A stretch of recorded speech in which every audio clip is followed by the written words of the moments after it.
So the properties of a budget line include: one, the points on the budget line indicate bundles of goods that use up the consumer's income. So any point on the budget line tells us that the consumer is maximizing the income and using up all of their income. Points between the budget line and the origin tells us that the consumer is not fully utilizing their income and that they are purchasing goods that cost less than their income. Any point above the budget line indicates combination of costs that the consumer income that is above the consumer income. So on the budget line means that we are utilizing the consumer's income. Any point below the budget line tells us that the consumer is not maximizing or utilizing all of their income. And any point above the budget line tells us that this is way over the consumer's income. Now, if we go on to slide 24, we will see on slide 24 how changes in income affect the budget line. So on slide 24, BL represents the initial budget line. Now, if we have an increase in income, the budget line is going to shift outward to BL2. And if we have a decrease in income, the budget line is going to shift inward to BL1. So changes in income can affect our budget line. An increase in income shifts our budget line outward. A decrease in income shifts our budget line inward. Now on slide 25, we are able to see clearly how changes in price affects the budget line. So on the y-axis, we have the price of clothing being measured and food being measured on the x-axis. Now the original budget line is y over pf. That's the original budget line, the middle budget line, right? Now if there is a decrease in the price of food, the budget line is going to pivot outward. Mind you, please notice that the entire budget line did not shift because it's only the price of food that changed. So if there's a fall in the price of food, the budget line is going to pivot outward on the food side. However, if there's a increase in the price of food, but the budget line is going to pivot inward on the food side. Clothing is going to remain untouched or unchanged because there's no change in prices. Now the opposite is true. Let's say food remain fixed and there's a decrease in the price of clothing, then the budget line for clothing on the clothing side will pivot outward. If there's an increase in the price of clothing, then the budget line would pivot inward, showing a decrease in clothing.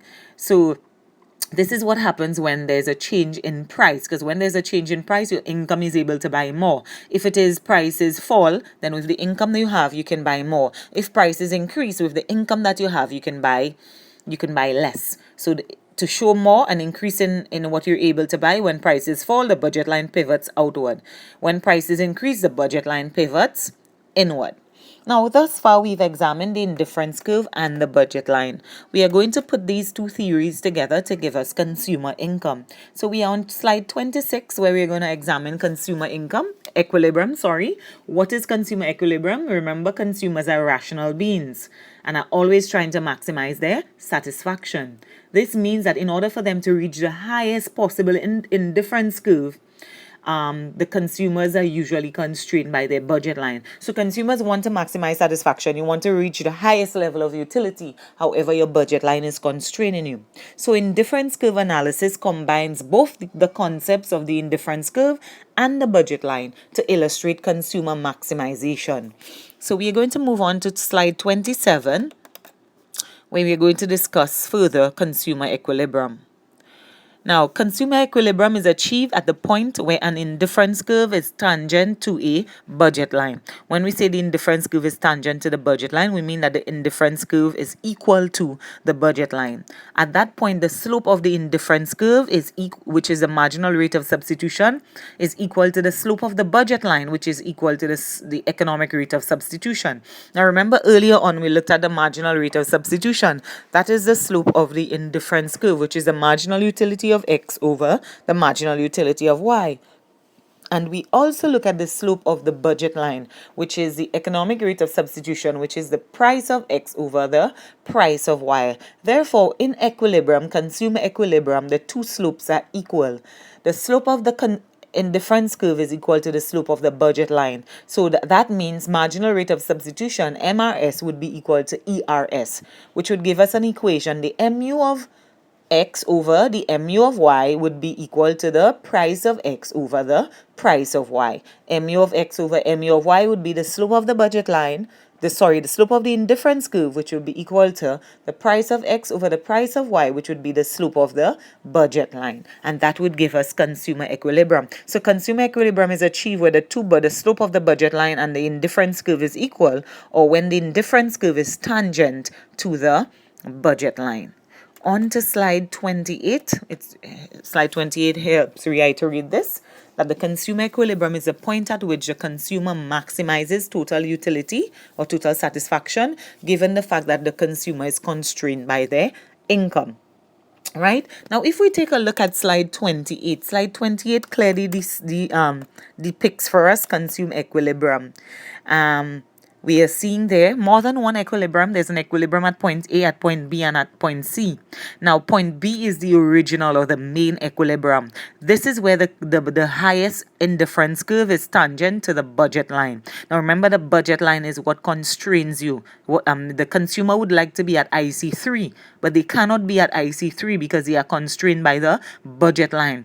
So the budget line is tangent to the highest IC curve. So the highest IC curve where the budget line is tangent to is IC2. So at IC2, you have consumer equilibrium, where the budget line is tangent to the indifference curve, or where the slope of the budget line is equal to the slope of the indifference curve. Now at point D is unattainable. The consumer would like to be at point D, but they cannot because they are constrained by their budget, which keeps them at point B. So the consumer maximizes satisfaction by purchasing the combination of goods that is on the indifference curve furthest away from the origin, the highest indifference curve which your budget allows you to attain, and that is happening at point B.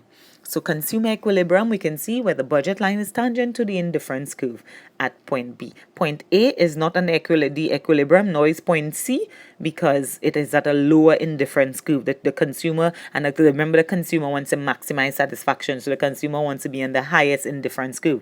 Now that IC3 there, which is the first indifference curve, this should be IC1. So just a correction, the first indifference curve should be IC1. Right? So we have equilibrium being depicted. Now, when we move on to slide 30, on slide 30, we have what is called the price and income consumption line. And it just shows us what happens when there's a change in price. What happens to equilibrium when prices change? Now, if there's a change in price or income, this can cause equilibrium to change. A price change causes the budget line to pivot outward or inward, whereas a change in income causes an entire shift in the budget line. And I would have explained that a little earlier. Now let's look at the price consumption line in slide 31. Now we have original equilibrium. Original equilibrium is at A0, where the budget line is tangent to the indifference curve. Now, if it is prices keep decreasing, the budget line is going to pivot outward for food. And if it keeps decreasing so it's going to pivot to A1, from A0 to A1, and if the price decrease again, from A1 to A2.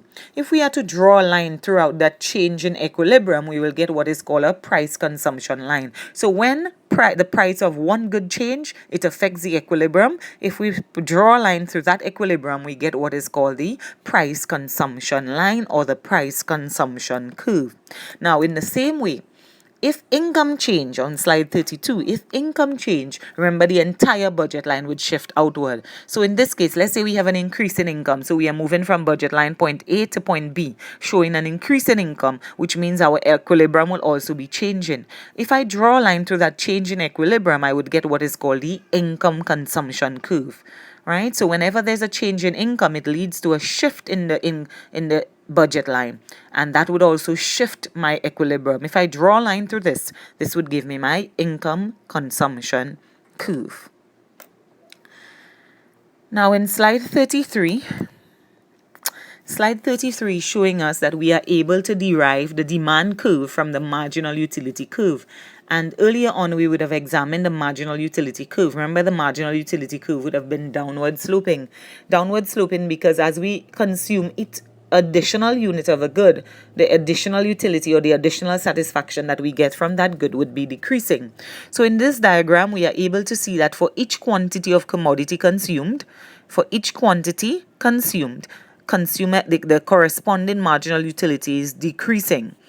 So if we were to look at this and correspond this to a demand curve, where we have mu of 1 is equal to P of 1, mu of 2 is equal to P of 2, etc., then we are able to derive our demand curve. The marginal utility curve is downward sloping, showing us that as we increase our total output, or the amount that we consume, marginal utility is decreasing. This corresponds with the demand curve, because as we increase our price, remember, as we increase prices, the quantity demanded is also decreasing. So we are able to derive from our marginal utility curve our demand curve.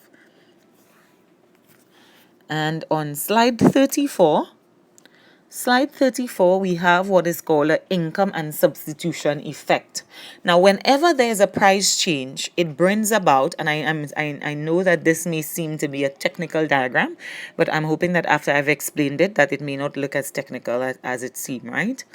So, whenever there's a price change, now remember we just looked at equilibrium. Whenever there's a price change, it brings about what is called an income and substitution effect, right? Whenever there's a price change, it brings about an income and a substitution effect.